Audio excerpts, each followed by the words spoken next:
여러분, 지난주 설교 제목 생각하면서 제가 질문하면 여러분 답을 하십시오. 있으면, 없으면, 죽으면.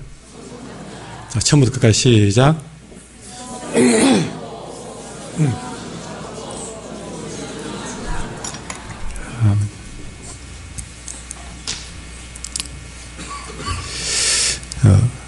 어찌 보면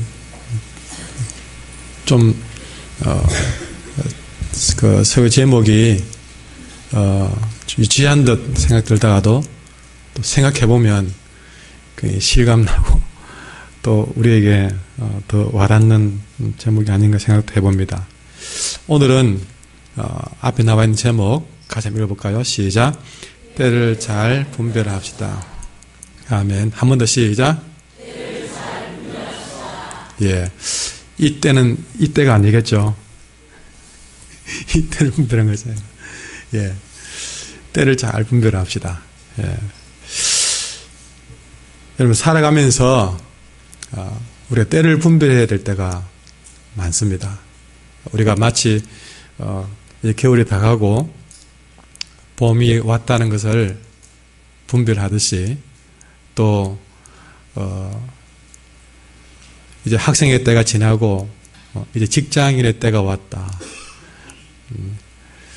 또 이제 한 3, 40대를 넘기면서 좀 더 이 완성도 있는 우리 인생을 살기 위해서 또 새로운 다짐을 해야 될 때가 있다.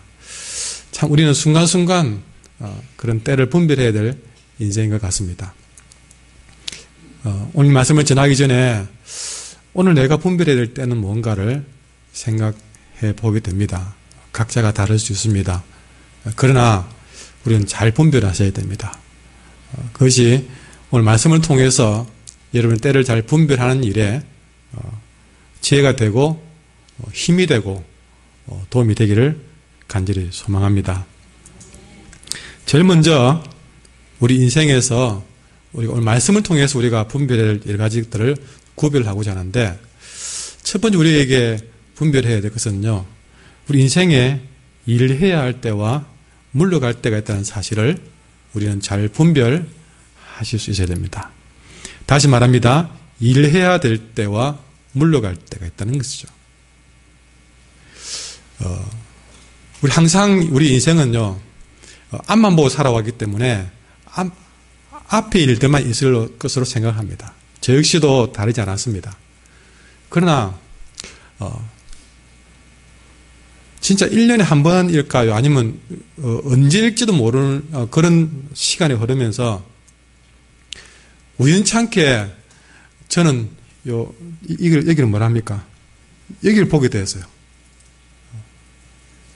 제 몸의 일부였고 평생을 같이 해왔지만 제가 늘 세수를 하면서 얼굴도 살피고 다 살펴봤지만 제가 여기가 이렇게 비도록 제가 세월을 모르고 살았던 거죠. 오늘 보니까 퉁 비어 있는 거예요. 어디가 뭐지? 깜짝 놀랐습니다. 지금 저 얘기를 하려고 하는 것이 아니라 우리가 사는 일이 늘 앞면만 있는 것이 아니라는 사실을 말하려고 하는 겁니다. 뒷면도 늘 함께 있었다는 사실을 모르고 살았을 뿐이죠. 그러나 오늘 말씀에도 나오듯이 우리가 앞으로 가야 될 때가 있다면 물러가야 될 때도 있다는 사실. 근데 앞면과 뒷면이 다를 뿐 우리 생각할 때 앞면만 봤기 때문에 앞면의 입장에서 볼 때 뒤로 물러간다는 것은 슬프게 보일지 모르지만 하나님의 입장에서 넓게 볼 때는요. 다시 말하지만 내 인생은 앞면도 있고 뒷면도 있다. 또한 우리가 앞으로 달려갈 때도 있고 물러갈 때도 있다는 사실이죠. 중요한 것은 뭐냐? 이 시기를 잘 분별하는 것이 중요합니다. 앞면으로 가느냐 뒤로 가느냐 전진하느냐 후퇴하느냐 우리는 인간적인 관점에서 봐서 전진을 기뻐했고 후퇴를 불안하게 생각했지만 그건 하나님의 관점에서 우리가 살펴볼 때에 그것은 결국 문제가 아니었다.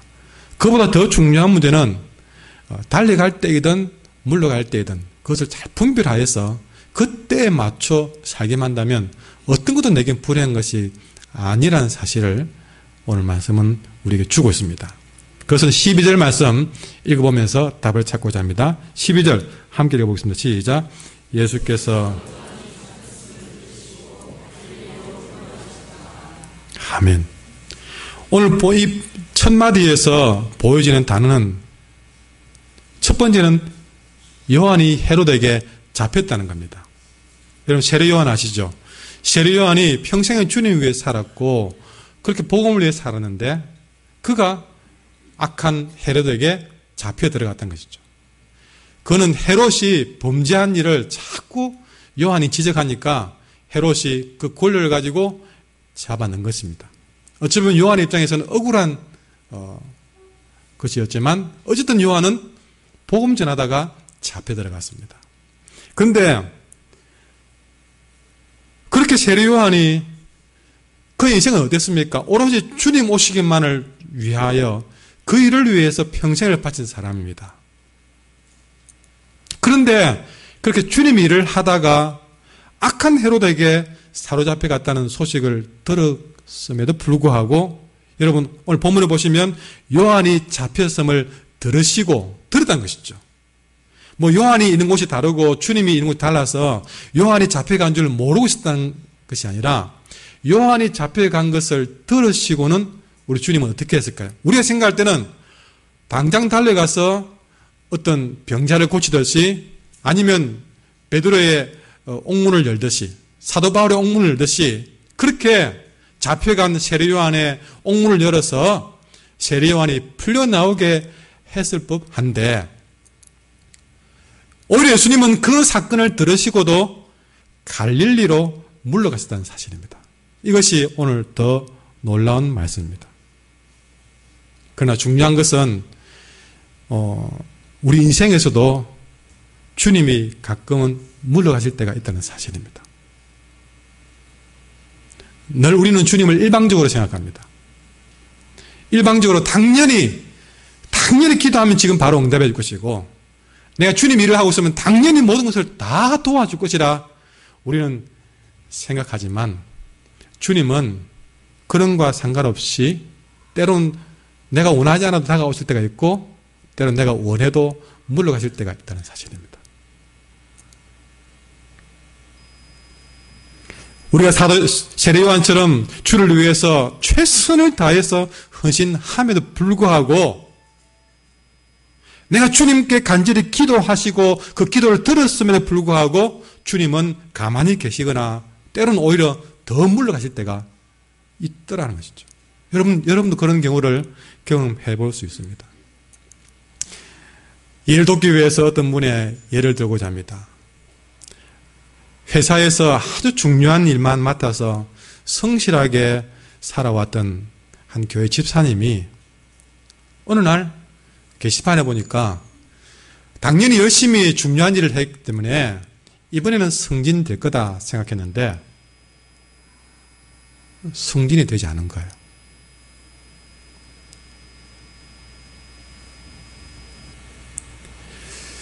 그런데 그 옆에 보니까 될 줄 알았던 자기는 되지 못하는데 그 자리에 일도 잘 못하고 성품도 별로 안 좋았던 후배가 탁 올라가 있는 거예요. 그동안 업무를 하면서 이 후배는 늘 그 일에 걸림돌이 되었습니다.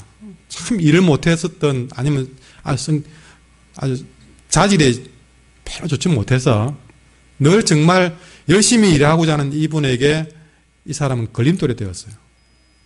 그래도 예수를 믿기 때문에 믿는 사람으로서 그 후배를 용서해주고 품어주고 그럼에도 열심히 내게 주어진 일을 했었습니다. 그런데 얼마나 더 열심히 했겠습니까? 그런데 그리 살아온 본인은 승진이 안 되고 늘 문제만 일으켰던 문제덩어리 후배는 오히려 탁 승진을 받은 것이죠. 심지어 나는 승진이 안 될 뿐만 아니라 이거는 나를 좌천시킨 것이다 느낄 만큼 그런 자리로 발령을 내버렸습니다. 너무 기분이 안 좋고 아무리 생각해도 이해가 안 되고 분이 나고 용납이 안 되고 앉아도 서도 이 분한 마음을 어디 놓을 길이 없습니다. 그래서 이해가 안 된다고 고백하고 푸념하니까 옆에 있던 다른 집사님이 하는 말이, 내듬하는 말이, 하나님이 집사님을 더 낮추시려고 하는가 봐요. 그랬던 거죠. 그러니까 그 말이 좀 화가 나서, 나는 충분히 낮아진다고 생각했는데요. 그렇게 말한 거죠. 나는 충분히 후배가 그래도 낮아졌고 다 낮아졌다고 생각했는데 얼마나 더 낮추려고요. 그러니까 그분이 또 하는 말이에요. 보세요. 지금 지사님이 입으로 나는 충분히 낮았다고 하는 거 보니까 아직 안 낮아진 게 맞네요. 여러분, 이럴 때가 있습니다. 여러분, 우리가 오늘 성경을 보는데 이 성경은 우리를 격려하고 달래기도 하지만 때로는 성경은요, 우리를 책망하기도 합니다. 특별히 성경은 인본주의와 신본주의 사이에서 우리가 가지고 있는 이 인본주의를 자꾸 버리라고 강조하는 책이 성경입니다. 인간적인 생각 자꾸 내려놓으라고, 더 내려놓으라고 하는 책이 성경책입니다. 우리가 인간적으로 보면 예수님이 세례 요한을 도와야 되는 겁니다. 근데 여러분, 성경을 인본주의로 보면 자꾸 엉뚱하게 해석이 돼요.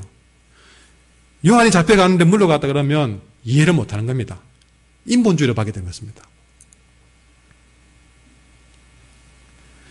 자, 지금 성진 안 된 이 집사님도 인본주의를 보면 성진돼야 됩니다. 그리고 애만 먹이는 후배는 좌선돼야 됩니다. 이 인본주의를 보는 판단이에요.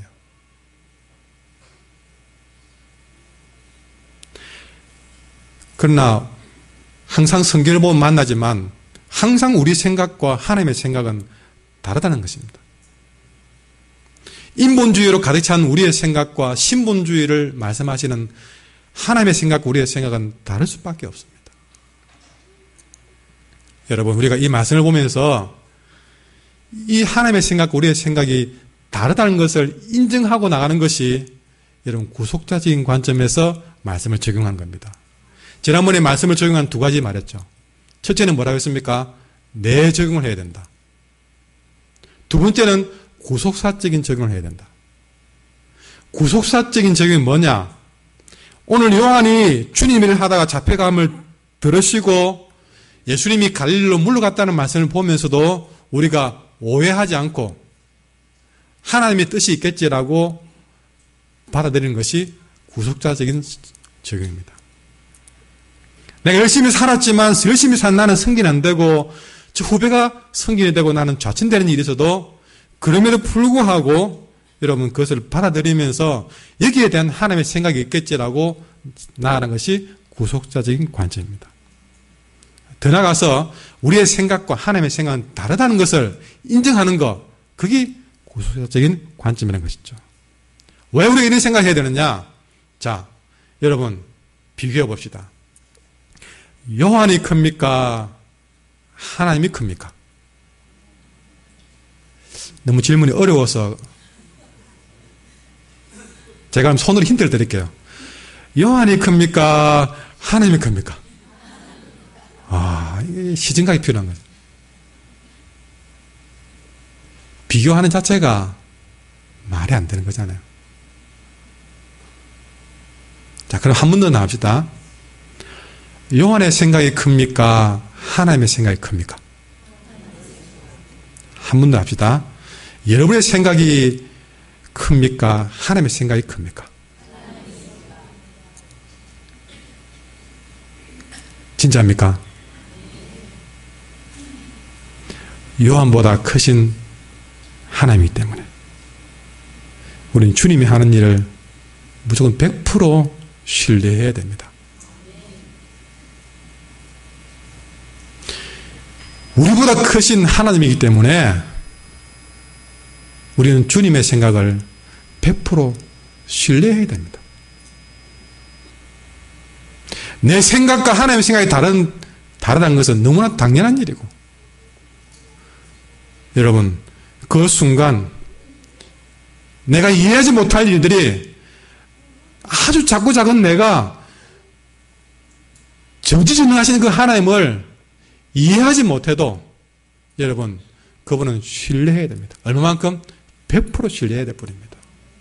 어떻게 하셨든 뭘 하셨든 비교하지 못할 작은 우리는 그분을 신뢰하는 일밖에 없는 것이죠. 우리가 구원받는 것도 이해해서 구원받는 게 아니었습니다. 믿어서 구원받는 것이었습니다. 여러분 하나님 하신 일들을 다 이해하고 판단해서 이분이 믿을만해 하고 믿었습니까? 절대 그럴 수 없습니다. 아니 평생을 살아서 성경을 여러분이 백독을 해도 하나님의 마음은 끝까지 이해 못하고 그분 앞에 설 것입니다. 그럼에도 구원은 우리에게 이루어질 것입니다. 그걸 믿으신다면 내가 지금 이해하지 못할, 그래서 우리의 생각이 이해를 못한다 할지라도 하나님이 하신 일은 우리는 100% 신뢰하고, 심지어 그래서 요한이 잡혀가는, 주님 일을 하다가 잡혀가는 그런 순간이 와도 우리는 그 일에 순종해야 한다는 사실이죠. 중요한 사실은 요한이 잡혔다는 소식을 예수님이 들었다는 사실입니다. 주님은 내 인생에 어떤 일을 당해도 다 듣고 보고 계신 분인 줄 믿습니다. 내가 어떤 상황에 처했는지 다 아시는 주님이시고, 내가 어떤 기도를 하는지 다 들으시는 주님을 믿으시기 바랍니다.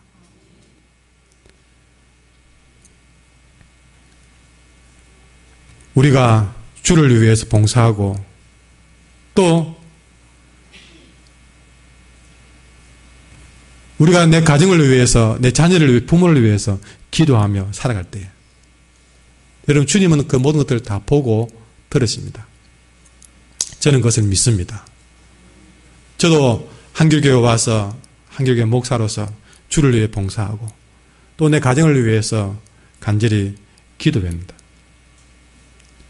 근데 여러분 그렇게 제 삶을 보시고 또 제 기도를 들으시고는 우리 주님이 제 삶에서 도와줄 때도 있었지만 때로는 기도를 그렇게 했음에도 불구하고 물러가실 때도 있더란 것이죠. 순간은 깜짝 놀랐습니다. 왜 가만히 계시는지, 심지어 물러가시는지. 때로는 사역이 힘들어지기도 하시고 때로는 가족 건강이 좋아지지 않게 하실 때도 있더란 것이죠.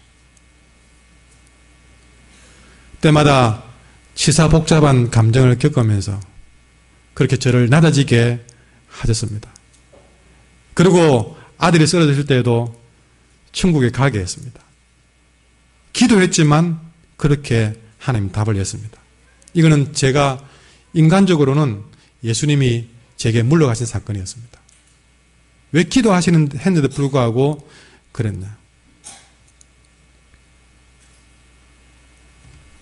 그러나 지난번에 말씀을 드렸지만 지나고 보니 그것이 더 많은 사람들의 구원의 때였고 또 제게는 최고의 응답이었습니다. 그 일을 통해서 비로소 한 목사 저의 사역이 시작되기 때문에 그렇습니다. 쉽게 받을 일은 아니었지만 세월이 가면 갈수록 그것을 더 절감하는 것이 주님의 응답이었습니다. 아까 앞에 승진 안 되고 자친이 된 그 집사님에 대한 것도 마찬가지입니다. 그 집사님에게 다시 물었습니다. 낮아졌느냐? 더 낮아졌다. 그런 말 하니까 아직 안 낮아졌네요 라고 말하고 그 다음 물어본 거죠. 그러면 집사님은 회사에서 누가 지나가다 툭 치면 집사님 입에서 복음이 나옵니까? 집사님은 툭 치면 예수님이 나옵니까? 그러니까 그분은 아무 말 못하는 거예요. 아이도 그분은 툭 하고 치면 복음이 나오는 게 아니라 자기 자랑이 나오고 툭 치면 자기 한 공로가 나오고 자기가 한 일만 나오는 거예요. 예수님이 나오거나 복음이 나오진 않았습니다.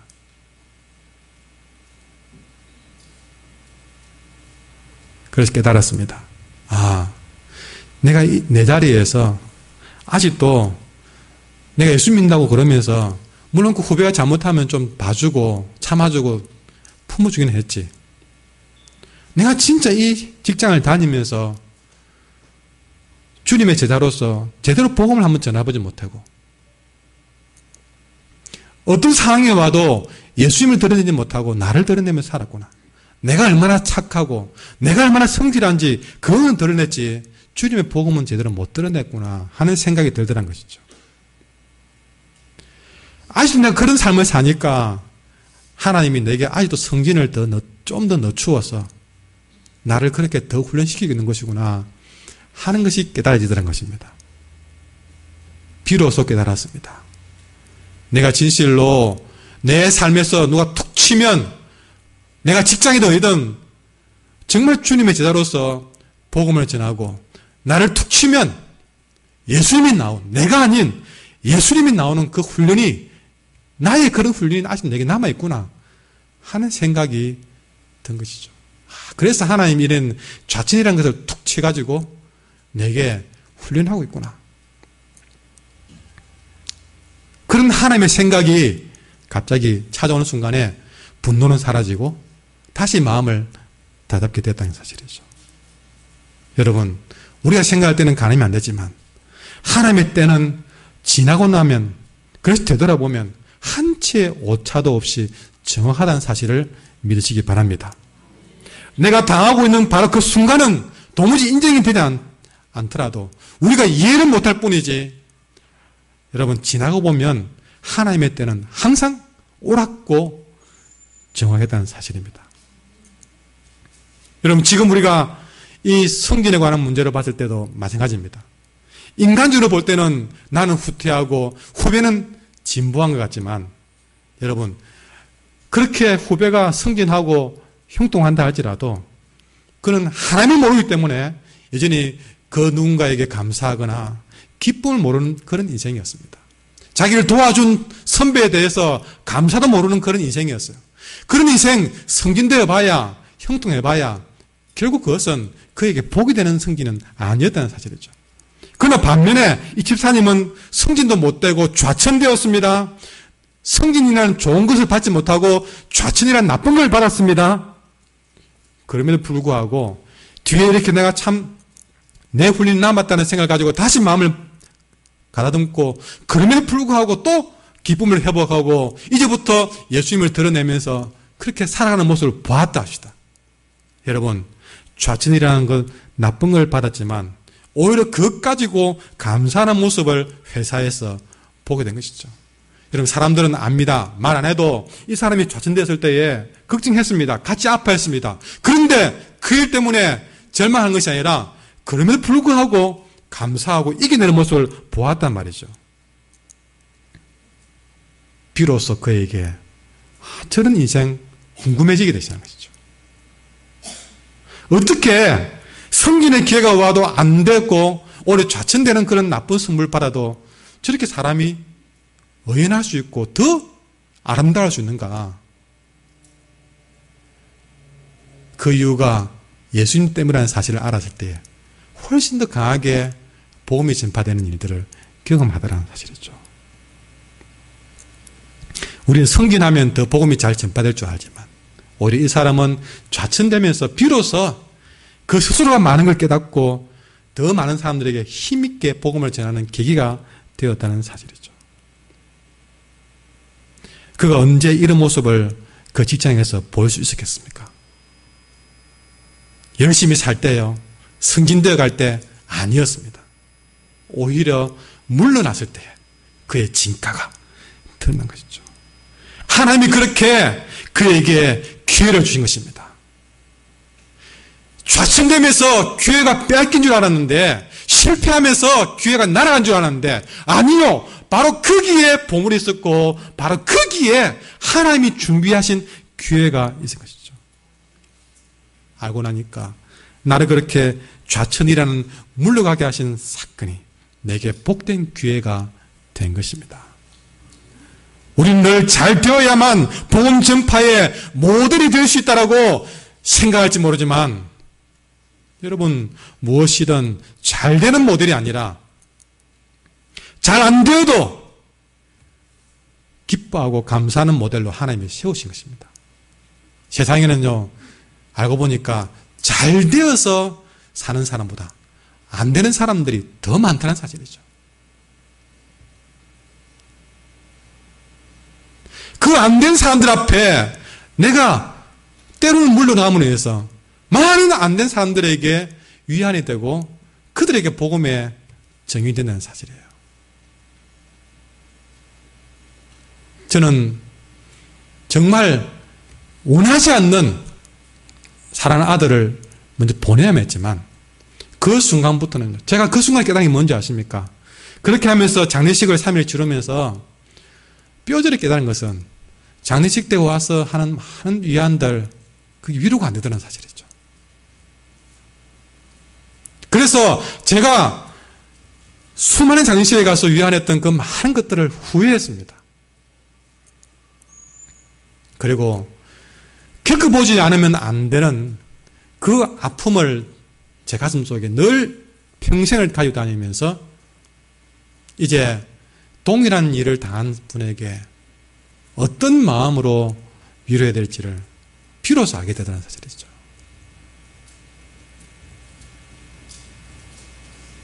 아들을 이용하고자 하는 것이 아닙니다. 그런 상황이 됨으로써 그래 되지 않고서는 보지 못할 일들을 하나님이 알게 하셨다는 사실이죠.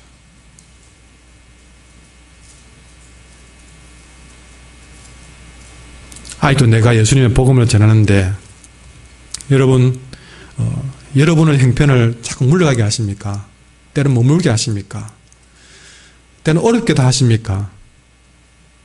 그것이 바로 내 훈련의 때임을 아시기 바랍니다.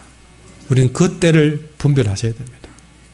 그 때가 분별 안 되면 원망밖에 안 돼요. 왜 내게 이런 일을 주는지 원망밖에 안 돼요. 그런데 그 때가 분별되는 순간부터 눈이 떠지고 그것이 내 훈련의 때임을 알 때에 우리는 그 훈련을 잘 감당할 수 있게 되고 이것이 바로 우리 인생의 진정한 영성 훈련인 것입니다. 영성 훈련이라 그러면 여러분 어떤 영성 훈련 학교에 가야 되는 것이 아닙니다. 여러분 착각하지 마세요. 영성 훈련을 학교 가서 받는다. 저는 아니라고 봅니다. 영성 훈련은 하나님 시킵니다. 그리고 내 삶의 현장에 시킨 것이 진정한 영성 훈련이지 어디 기도원 가서 몇 주 받아온다고요. 그런 사람 봤지만 갔다 오면 바뀌었다고 그러는데 이틀도 못 돼서 그대로 가는 걸 수도 없이 봤습니다. 그런 영성훈련 속지 마세요. 어디 영성훈련 한다고 거기에 혹하지 마세요.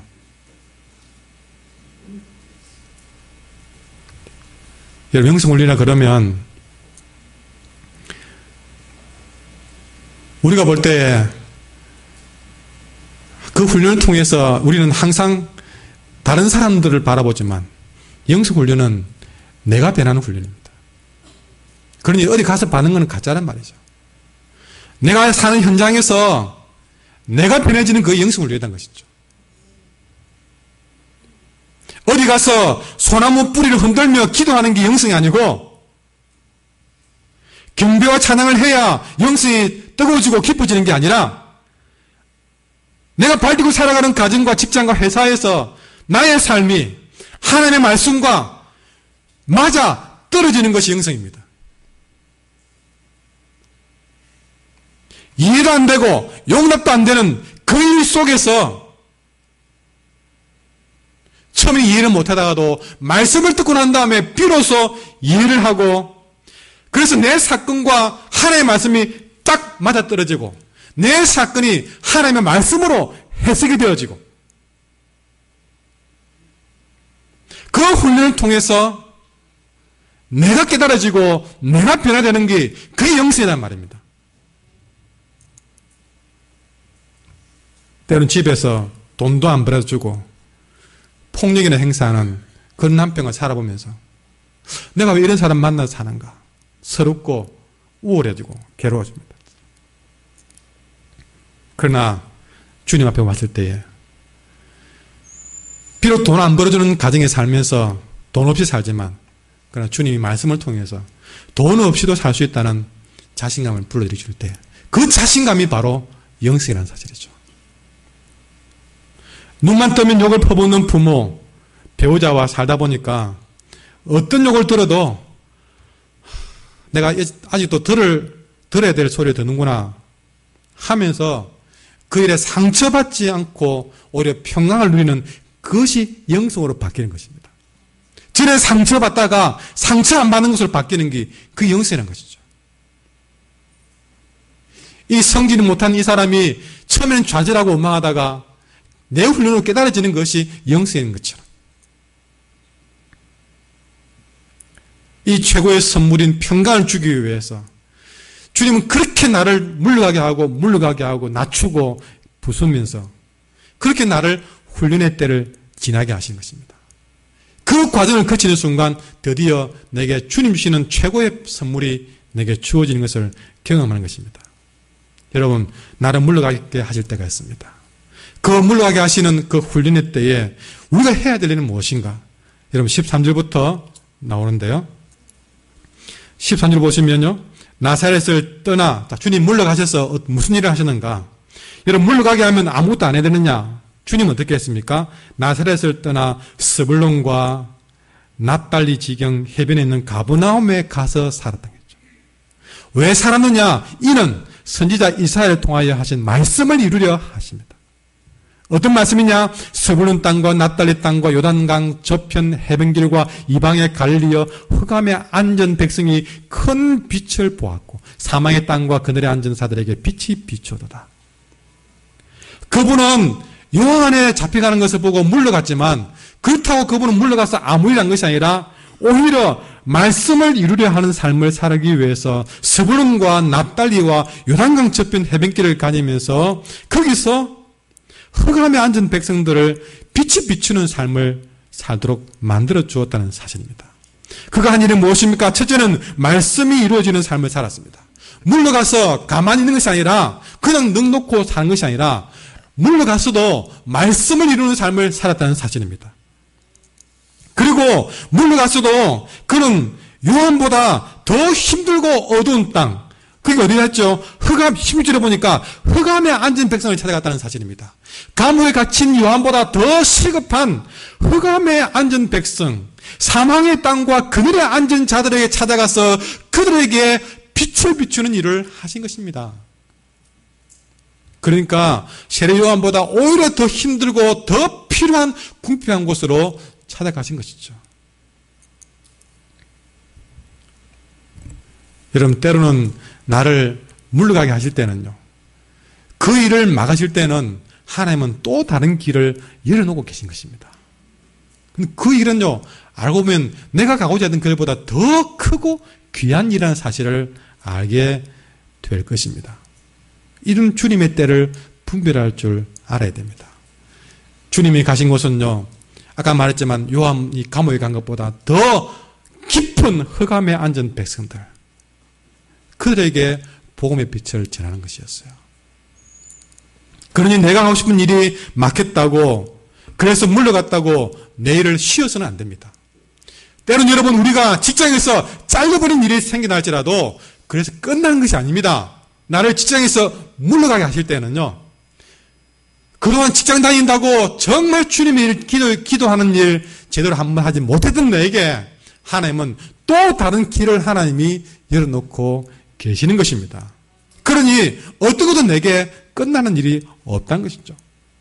그래서 한 곳을 막으시면 그때 다른 열린 곳을 찾아가서 섬겨 나가시면, 그렇게 내게 주어진 환경에 잘 순종하시면 하나님은 내가 생각했던 것보다 더 빛나고 더 귀한 일들을 이루게 할 줄 믿습니다. 그 일을 찾아가려면 다른 게 아닙니다. 말씀을 이루는 인생을 사시면 됩니다. 그러면 주님이 열어놓은 다른 길을 통해서 더 좋은 길로 하나님이 인도해 갈 줄 믿습니다. 그저 이 길을 막았다고 다른 것 하는 게 중요한 게 아니라 그때부터는 말씀을 이루는 길로 나가시면 그런 길을 찾는 것이죠. 이렇게 됨으로써 17절 말씀, 같이 읽도록 하겠습니다. 시작. 이때부터 예수께서 비로소 전파에 이르시되 회개하라 천국이 가까우니라 하시더라. 아멘. 이런 과정을 통해서 드디어 본격적으로 이때부터 예수님께서 복음을 전파하기 시작했습니다. 여러분, 여기서 비로소라는 단어가 나타납니다.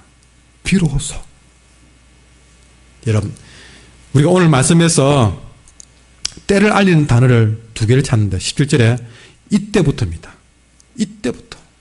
언제입니까? 물러가서 흑암에 앉은 자들에게 빛이 비치는 그때부터. 그때가 주님이 물러가신 때입니다. 그때부터 세례요한이 잡혀들어가는 그 순간부터 이때부터 비로소라는 단어가 나타납니다.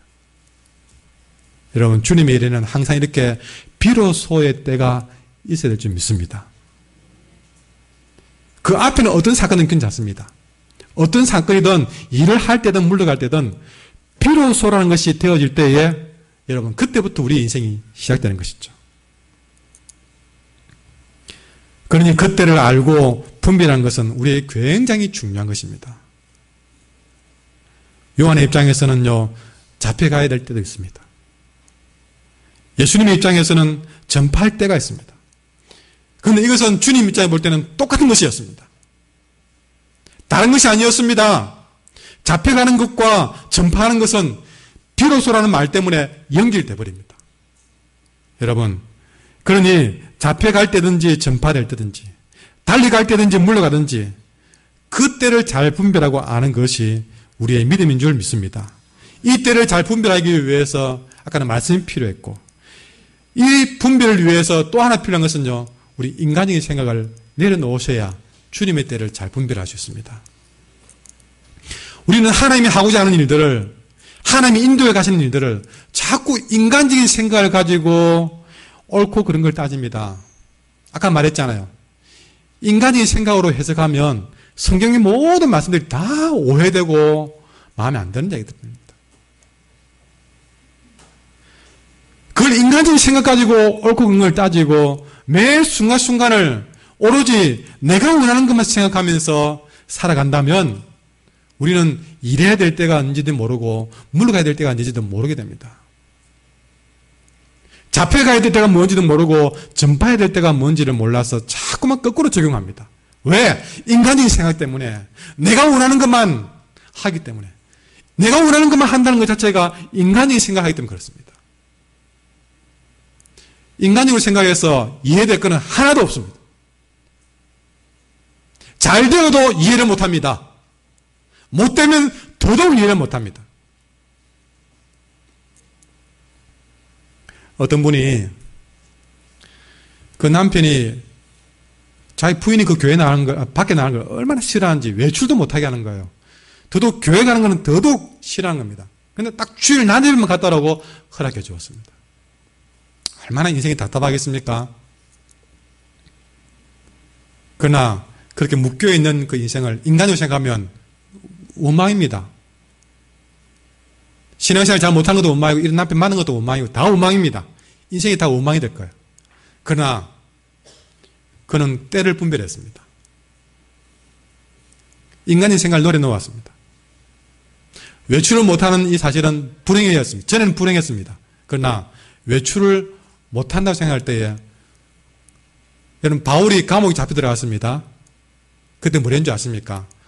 드디어 감옥에 왔음으로 인해서 이 감옥에 있는 죄수들과 간수들에게 복음 전할 기회가 왔다고 깨달은 것이죠. 놀랍지 않습니까? 인간이 생각하면 화가 나 죽을 지경입니다. 왜 내가 감옥에 왔지? 그만 생각하고 삽니다. 밥도 안 넘어가고 사는 게 괴로워집니다. 그런데 감옥에 와서 생각해 보니까 그게 아니에요. 때를 분별하니까 하나님은 지금 내게 감옥에서 복음 전하게 하시는구나 깨달은 것입니다. 이 집사님도 외출 못하게 하니까 그게 불행한 게 아니라 오히려 그 남편이 의사인데 그 남편이 근무하는 병원에서 그 병원에 들어온 환자에게 복음을 전하는 기회가 생긴 것이죠. 외출 못하니까 그게 근무하는 간호사에게 복음을 전하는 기회가 왔다는 것을 깨달은 것입니다. 가만히 외출 못하고 있으면 아무 일 못합니까? 아니요. 때를 분별하지 못하실 때는 다 나는 뭘 하지 하면 그랬는데 때를 분별하니까 할 일이 너무 많은 거예요. 왜? 외출 못하고 집에 있으니까 집에서 성경 묵상하면서 그 묵상한 것을 카톡에 올리고 아니면 밴드에 올려서 함께 깊은 묵상을 나누며 바빠서 못하는 일들을 오히려 시간을 가져서 깊이 묵상하고 함께 그렇게 나눌 수 있게 되고 그렇게 복음 전할 기회가 더 많이 있다는 것이죠. 잡혀 있는 것이 문제가 아닙니다. 이분은 풀어주면 더 나았을까요? 아니요. 잡혀 있던, 묶여 있던, 또 풀려났던 그 상황에서 때를 분별했을 때에 비로소 내가 해야 될 일이 깨달아지다는 것이죠. 오히려 더 많은 구원을 이루고 오히려 그렇게 반대하는 남편까지도 구원을 이루게 하시다는 사실입니다. 여러분, 우리가 말씀대로 살아갈 때에 내가 어떤 어려움이 잡혀도 말씀대로 갈 때에 그리고 이 분처럼 구원이 그 삶의 목적이 되었을 때에 하나님께서 비로소 그 사람이 복음을 전파해야 될 때 잡혀 있어야 될 때를 잘 깨닫게 하신 것입니다. 따라합시다. 구원이 내 삶의 목적이 됩니다. 인간의 생각을 내려놓고 말씀대로 살면서 구원이 내 인생의 목적이 될 때에 여러분 때를 분별하는 놀라운 능력이 생깁니다. 어떤 상황에 나와도 그 사람은 주님의 일을 감당하게 되는 것입니다. 주님도 구원이 그분의 인생의 목적이 되니까 물러났어도 흑암에 앉은 백성들에게 빛을 비추는 일을 하고 있지 않습니까? 어떤 상황에 와도 그 사람은 구원이 목적이 되니까 바다 위에 놓아도 물고기에 전도하고 산에 놓으면 나무에 전도하고 그 사람은 어딜 가나 버스에 태우는 버스에 전도하고 방 안에 놓아놓으면 방 안에는 식구에 전도하고 어딜 가나 구원이 목적이 되니까 어딜 나나도 그 사람은 때를 분별한 인생이 된다는 사실이죠. 성진에도 그가 복음을 전하고 좌천에도 복음을 전한 것입니다. 왜? 구원이 그 사람의 인생의 성진의 목적이 아니라 구원의 목적이 때문에 그렇습니다. 구원의 목적이 되면 못할 일이 없습니다. 여러분 아프리카 골짜기 던져 넣어도 여러분은 할 일이 생기는 것이죠. 그러니 구원이 내 삶의 목적이 되어야 됩니다. 그래야 주님의 때를 더 잘 분별할 수가 있다는 사실이죠. 이런 삶을 살기 위해서 필요한 것이 말씀입니다. 말씀이 내게 주어져야만이 이런 어려운 일들이 쉽게 해석이 되는 것이죠. 날마다 말씀을 듣는 이유가 거기에 있습니다. 이 말씀을 들음으로써 그 말씀이 내 환경에 맞아떨어지는 순간 비로소 우리들에게도 빛의 역사가 시작될 줄 믿습니다. 여러분 두 번째로 따라합시다. 회개해야 될 때가 있습니다. 예수님께서 이때부터 전파하시되 무엇을 전파했습니까? 회개하라 천국이 가까웠다. 사람들은 축복받는 설교를 좋아합니다. 그래서 고난에 대한 설교를 하면 교인이 절반이 떠나고 죄에 대한 설교를 하면 전부 떠난다고 할 정도입니다. 그런데 여러분 저는 오늘 또 회개하라는 설교를 할 겁니다. 왜? 오늘 말씀이 있으니까 할 수 없습니다. 이건 했으니까 넘어가 버리고 듣기 싫어하니까 넘어가 버리고 그런 저는 목사가 직무유기하는 겁니다. 예를 들면 듣고 또 들었더라도 오늘 또 나타나니까 또 해야 됩니다. 미안하지만 또 해야 되겠습니다. 여러분 들었으니까 넘어갈까요? 별로 대답 안 하시네. 별로 듣고 싶지 않은가 보네. 그래도 해야 되겠습니다. 회개하라 천국이 가까우느니라.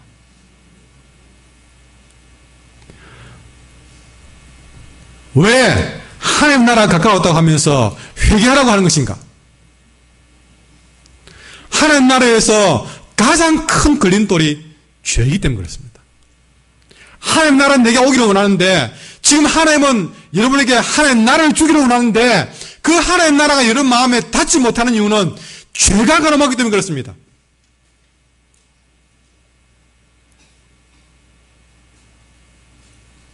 하나님 나라가 여러분에게 가까이 간다는 것은요, 죄가 떠난다는 것이고 사탄의 나라가 여러분께서 멸한다는 것입니다. 내 안에 있는 죄가 멸하고 사탄의 나라가 깨트려져야만이 하나님의 나라가 내 안에 들어온다는 사실이죠. 그걸 위해서 해야 될 일이 무엇이냐? 회개하는 것입니다. 사도행전 2장에 보니까 베드로의 설교를 듣고 마음에 찔렸습니다. 그래서 사람들이 베드로에게 이런 말을 했습니다. 우리가 어떻게 해야 됩니까? 하니까 사도행전 2장 38절에 베드로가 하는 말이 회개하여 죄 사함을 받으라. 그리하면 성령의 선물을 받으리라고 했습니다. 회개해서 죄 사함 받아야만이 성령의 선물, 하나님의 나라가 내게 임하는 사실이죠. 하나님을 사랑하기를 원하는 사람은, 하나님 나라를 진정 원하는 사람은 죄를 가까이 해서는 안 됩니다. 죄를 두고 있어서는 안 됩니다. 그래서 하나님의 나라가 임하기를 진정 원하신다면 회개 앞에 서는 것을 결코 두려워해서는 안 됩니다. 회개하는 일을 부끄러워해서도 안 되고 두려워해서도 안 되고 주저해서도 안 됩니다. 미루어서도 안 됩니다. 회개하기 위해서 주님을 나를 부르시는 것은요, 여러분, 우리가 주님 앞에 하나님 나라를 얻기 위해서 서는 것과 마찬가지입니다. 그런데 회개하라고 부르시는 그 음성을 거절하면 우리는 하나님 나라도 거절하는 인생이 될 것입니다. 때문에 회개에 이르는 그 은혜 앞에 내가 서지 못한다면 우리는 결단코 예수님이 누구신지, 구원이 뭔지, 하나님 나라가 뭔지 우리는 도무지 알 길이 없습니다. 그래서 또 회개를 가르치는 것입니다. 여러분에게 예수님이 누구신지 말해주기 위해서는 회개를 가르치는 것입니다. 여러분에게 구원이 무엇인지 말해주기 위해서 회개를 가르치는 것입니다. 여러분의 마음에 사탄의 나라가 부수어지고 하나님의 나라가 서도록 하기 위해서 또 먹이시도록 회개를 가르치는 것입니다. 돼지를 목욕시켜 주었습니다. 그런데 그 돼지가 또다시 흙탕물 속으로 들어가 버립니다. 아무리 그 돼지가 옷을 갈아입히고 목욕을 시키고 향수를 뿌려줘도 그게 뭔지를 모르기에 또다시 그는 구정물통에 몸을 담그는 것입니다. 돼지가요. 우리가 회개하지 못하면 죄송하지만 그 구정물통에 다시 들어가는 돼지와 같은 겁니다.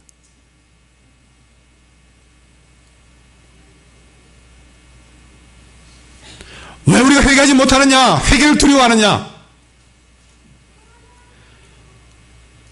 아직도 천국이 어떤 것인지를 모르기 때문에 여전히 우리가 죄 가운데 있고 죄의 구중물 통해서 죄를 밥 먹듯이 하고 있는 것입니다.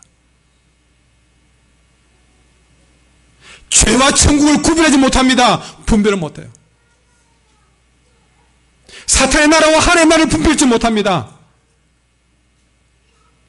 회개하라 그러면 아이고 잘못했습니다. 눈물 한 발 흘린 것이 끝났습니까?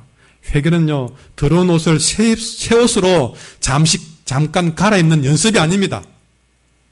돼지처럼 새 옷 갈아입고 목욕해봐야 또 구정물통에 들어가면,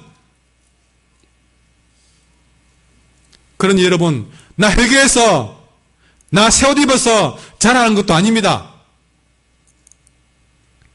회개했다고 하면서 자랑하고 뻔뻔스러운 거는요, 아직 회개가 뭔지 모르는 사람입니다.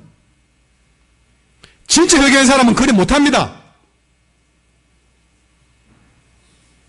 진지한 회개는 철저히 낮아지는 거예요.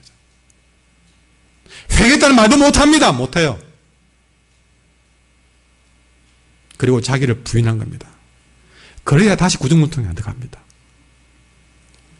주님을 따르겠다고 근본적으로 선하셔야 됩니다. 주님은 우리에게 이 일을 내게서 이루기를 원하시는 것입니다.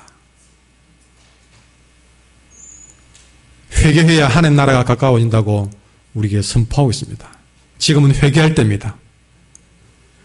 회개할 때라는 말은 다르게 말하면 아직도 내게는 기회가 있다는 것입니다. 오늘 또 회개하라고 주님이 내게 말씀 전하게 하신 것은요, 이 사람들아 한 번 더 기회를 줄게라고 말씀하시는 것입니다. 왜 회개라는 설교를 또 하느냐고 말할 게 아니라 하나님은 몇 번이나 회개하라는 말해도 회개하지 않는 우리를 향해서, 돼지처럼 또 구정물통에 들어가는 우리를 향해서 또 회개하라고 말씀하시면서 한 번 더 기회를 주는 것입니다. 그만큼 하나님의 사랑이 인간의 죄보다도 더 크고 더 넓다는 얘기이기도 하죠. 그러나 여러분, 마냥 그러진 않습니다. 누가복음 16장에 보니까요, 부자가 어떻겠습니까?